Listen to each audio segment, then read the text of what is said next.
Hi friends, இது வந்து பார்த்தீங்கன்னா வெள்ளிக்கிழமை. இந்த வாரம் வந்து பார்த்தீங்கன்னா அவ்வளோ சீக்கிரமாக போயிடுச்சு. ஆனால் இந்த வாரம் வந்து எனக்கு ஒரு மோசமான வாரம்னு தான் சொல்லணும். எவ்வளோ பிரச்சனையாக இருந்தாலும் அதெல்லாம் தாண்டி குழந்தைங்களுக்காக வந்து தான் ஆகணும். அந்த மாதிரி மனசில் 1008 கவலை இருந்தாலும் குழந்தைங்களுக்காக அடுத்தடுத்த கட்டத்துக்கு நகர்ந்து போய் தான் ஆகணும். இன்றைக்கி வந்து குழந்தைங்களுக்கு சப்பாத்தி சுட்டு பன்னீர் பட்டர் மசாலா செய்யலான்னு சொல்லிட்டு ரெடி பண்ணிட்டு இருந்தேன்.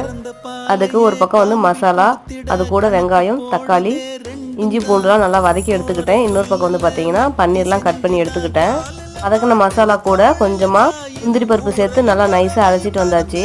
இன்னொரு பக்கம் பன்னீரும் லைட்டாக நம்ம ஃப்ரை பண்ணி எடுத்துக்கிட்டேன். கடாயில் எண்ணெய் ஊற்றி அது கூட பச்சை மிளகாய், வெங்காயம் நல்லா வதக்கிட்டு காரத்துக்காக லைட்டாக மிளகாத்தூள் சேர்த்து நல்லா வதக்கிட்டு நம்ம அரைச்சி வச்ச பேஸ்ட்ரியில் சேர்த்து தேவையான அளவுக்கு தண்ணி ஊற்றிட்டு உப்பு சேர்த்து ஒரு கொதி வந்த உடனே நம்ம வேக வச்சு எடுத்து வச்ச பச்சை பட்டாணி சேர்த்துடணும். இதோட பன்னீரும் சேர்த்து ஒரு 10 நிமிஷம் போல் கொதிக்க வச்சு எடுத்தோம் அப்படின்னா சூப்பரான பன்னீர் பட்டர் மசாலா ரெடி. நீங்களும் ட்ரை பண்ணி பாருங்கள்.